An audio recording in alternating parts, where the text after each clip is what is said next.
begun to understand. It is the universe next door, the planet Earth. The Earth itself, like most of the solar system, is about 4.5 billion years old, formed from the swirling cloud that created the sun and all its satellites, and then pelted continuously by meteors. The young Earth took shape. The sphere heated up and became completely molten. The heavy iron sank to the core, and the surface became a shifting sea of hot lava. There were no features to speak of, no oceans, no polar ice caps, no mountains or valleys. The crust had yet to take its solid form, but the makings were there. For millions of years, the churning cauldrons of volcanic activity spewed out water, not the liquid we know today, but a superheated steam that came bursting out of the lava with tremendous violence. As the planet began to cool, the steam cooled too, and its molecules clumped together. Eventually, they formed droplets too massive for the atmosphere to support, and they fell back to the surface. These were the first rains of planet Earth. Volcanic activity went on unabated for many hundreds of millions of years, releasing more and more steam into the atmosphere, and the rain fell continuously from the sky. Then, the first small puddles appeared on rain-cooled ground. These pools flowed together as streams that formed lakes, and then eventually Earth's great oceans. Beneath an exterior of apparent calm, volcanic forces slowly reshaped the surface from below. Moving magma thrust great crustal slabs into the air, and mountains appeared upon the Earth. Under the new ocean's floor, jets of lava burst through the crust and grew until islands appeared. Wind, rain, and tides wore away these mountains and islands, but others took their place. It is a process that continues today. About 1.5 billion years after the planet first formed, something extraordinary happened in shallow reaches of water. In the warm brew of Earth's young sea, waters spiced perhaps with the methane and ammonia of meteorites. Acids came together. They began to form proteins, chemicals which could make copies of themselves from the raw materials of compounds floating near them. This was the dawn of life on planet Earth. The warm sea where life emerged likely covered 75% or more of the globe and provided a fertile womb for creatures who reproduced into billions upon billions of individuals. First, simple blue-green algae appeared. They were individual cells floating in the nourishing water. It would be another 500 million years before these creatures began to organize. The cooperation of many individuals proved immensely successful. These became Stromatolite colonies. They flourished and filled the many shallow areas of the seas with their biscuit-like communal structures. Later, as millions of years of evolution took place, some animals who took oxygen from the water developed the ability to extract it from the atmosphere as well. The first animals to walk on land were amphibians, but they discovered that plants were there ahead of them. For a while, these amphibians seemed to be the creatures of choice, the ones best suited for life on the land of Earth. But then, 225 million years ago, a change occurred, which marked the beginning of the era of huge reptiles, which came to dominate both the land and the water.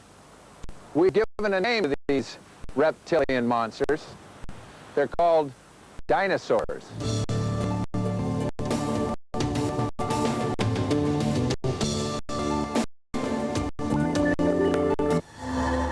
The dinosaurs ruled the Earth for a period of about 160 million years. But some 65 million years ago, nearly all of them became extinct. We suspect that a huge asteroid may have struck the Earth at that time, wreaking havoc on the entire ecosystem. The dinosaurs, unsuited to the drastically changed climate, died out, making way for the rise of mammals. 3,100,000,000 years after the first life was created, creatures that would evolve into the most fearsome animal of all, made their appearance in the dense growth of the African jungle. These were the ancestors of man. The dizzying ascent of man had a decisive impact on all other life on planet Earth. Unlike any species that had gone before, humans began collecting and classifying information about the world around them so that they might alter it to fit their needs.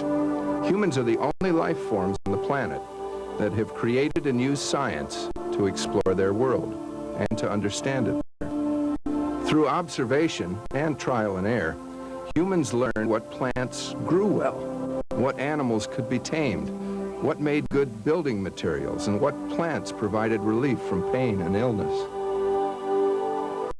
Practical science such as this enabled mankind to create complex societies, complete with grand cities and states. This in turn allowed certain members of the society to turn their thoughts to other less practical studies of the earth and the heavens around them.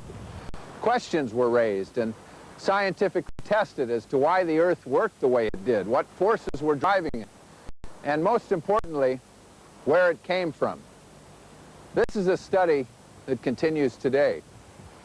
So, what have we learned over the last 5,000 years about our planet? What understandings have we reached? And most importantly, what have we yet to learn?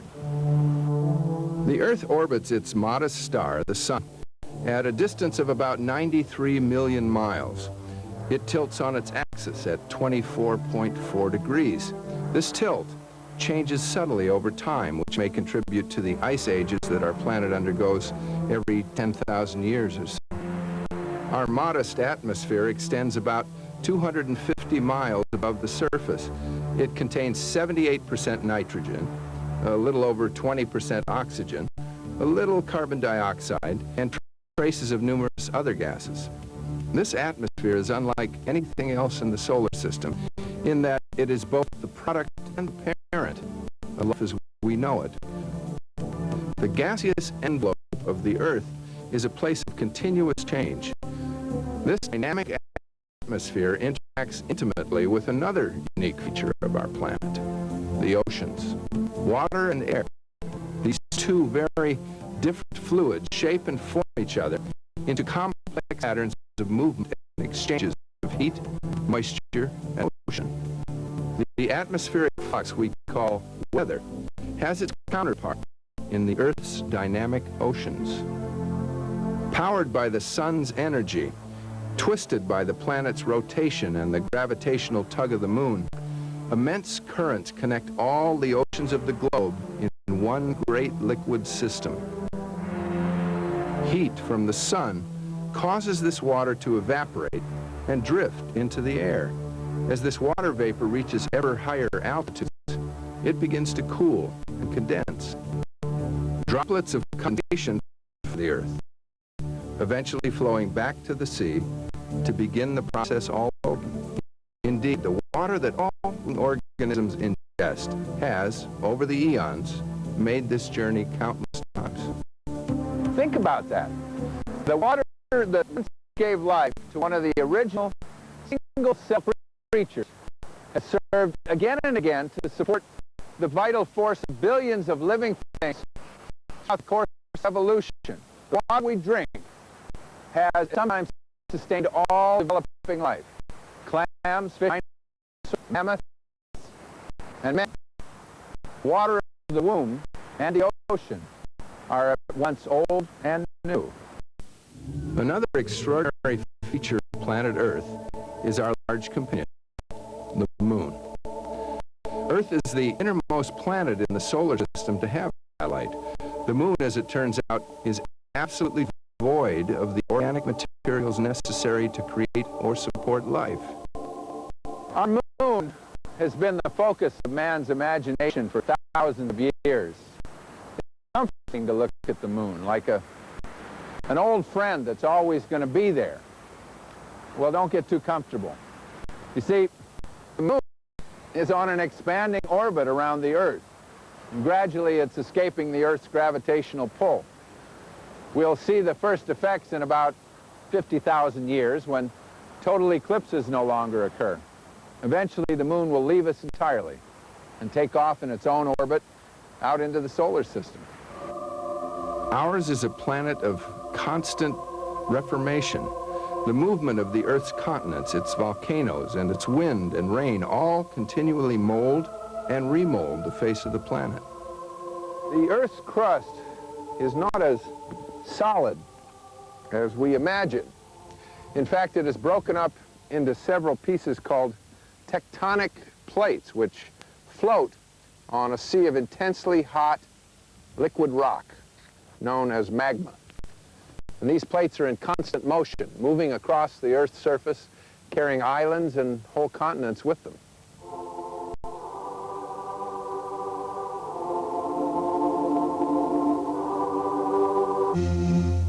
The land masses of the Earth have moved so much that a map of the world from several million years ago is virtually unrecognizable. In fact, at the time of the early dinosaurs, or about 225 million years ago, all of the continents, as we know them, were joined together as one huge mass continent called Pangaea. Now, this movement of the Earth's surface goes on continuously, but the only time that we humans are made fully aware of it is during its most violent moments. We call these events earthquakes.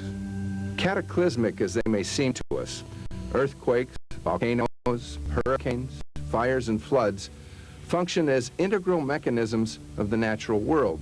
They have enormous destructive power, but they also have played a vital role in the creation and renewal of life on the Earth's surface. Some are dangers beyond our control, extraterrestrial threats of almost unimaginable destructive powers. An asteroid or comet crossing the Earth's orbit at the wrong moment could doom us, just as one probably doomed the dinosaurs. But the more immediate threats lie much closer to home. Human technology, self-interest, and ignorance may prove more dangerous than any extraterrestrial catastrophe. Since the dawn of the industrial age, we've pumped billions of tons of pollutants into the atmosphere. Even seemingly harmless gases, such as carbon dioxide, when dispersed in massive amounts, can cause overheating of the Earth's atmosphere. We've released tons of chemicals into the air that have eaten a hole in the ozone layer, the thin, high-atmosphere layer that protects us from deadly ultraviolet radiation. At the same time, we've released tons of ozone into the air of our cities, where it does more damage than good. At those low altitudes, ozone forms lung-clogging smog. NASA has actually received proposals for taking the atmosphere in the cities, which is heavily polluted with ozone, and pump that ozone up into the higher atmosphere where it could serve as a protective shield. Of course, when we look carefully at this, the amount of resources are just totally outrageous. For instance, there was one proposal that we take ozone generators and fly them on airplanes. But to fill in the ozone hole that forms in the Antarctic each year, you would have to have airplanes that were flying wingtip to wingtip 24 hours a day throughout this entire area the size of the United States. This kind of solution just does not work. The world is too big, and the kind of direct things we can do are just too small. That's not the solution. It is important to remember that human beings, for all our image of self-importance, are just another species in the grand spectacle of life on planet Earth. At first, humans functioned as any other predator atop the food chain. But what started out as an evolutionary advantage, a large brain, has worked too well. We've learned to exploit the Earth's resources and bend its forces to our own will and whim. It all began with the most innocent and basic of impulses, survival of the species. But survival at what cost? It is theoretically possible for mankind to destroy nearly every form of life on the planet. We can do this spectacularly through a nuclear war, let's say, or slowly by our continued pollution of the environment. This then represents an awesome responsibility. No other creature on Earth has ever had the power that we have to control the destiny of so much. It sounds like a dismal indictment of the human race. But we may redeem ourselves yet. Already we've launched movements to safeguard the natural environment of the Earth and minimize our enormous impact on it. We're turning the outward-looking lens of space technology back upon our own planet in the hopes of saving it. I hope we're smart enough to do that. I mean, the mission of planet Earth, which is lots of space platforms looking back at our planet, so we understand the global processes better. I think we have to do that, and so that's one of the near-term priorities of NASA. The better we understand that system, then we'll understand how much we can tamper with it and what various forms of pollution are really doing to our environment. And we need that information badly. Astronauts have shown us a world that's fragile and beautiful. This view of Earth from space changes people when they see it. The Earth, which seems so boundless from the surface, seems a small, precious gem set in the blackness of space when seen from high orbit. We're beginning to see the wisdom of channeling our ingenuity toward the betterment of our wonderful planet and away from the technology of war. I think there'll be so much energy in the human race that it will conquer frontiers at a much more rapid rate than we have even in the past.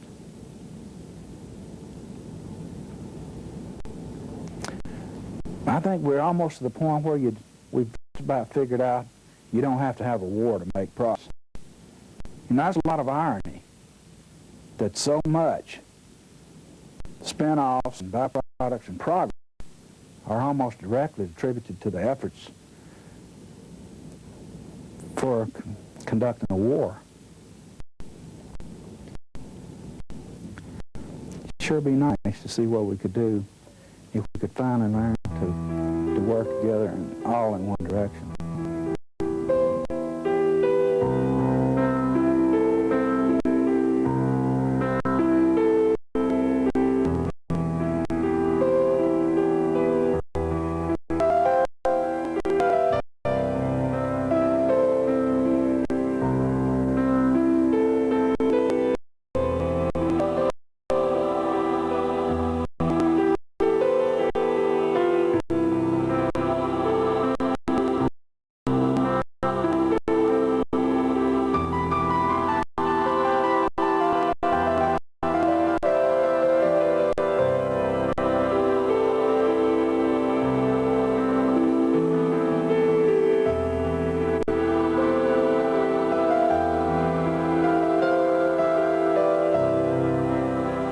The dinosaurs at one time were the dominant animals of the Earth.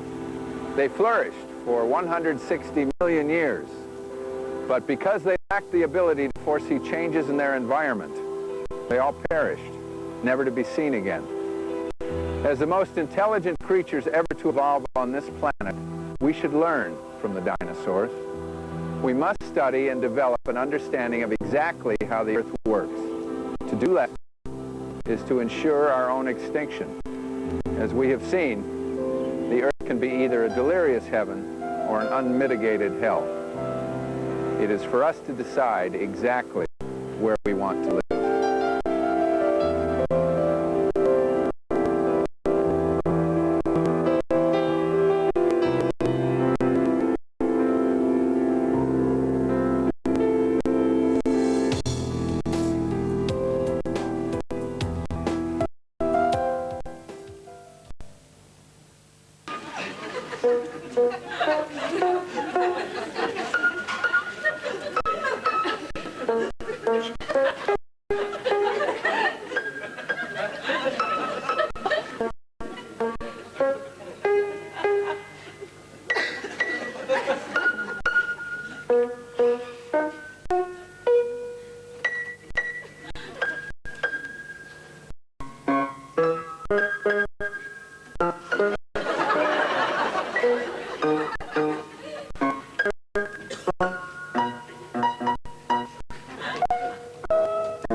نحمد الله فعلا ان مستوى الطب في مصر الحقيقه اصبح مشرف.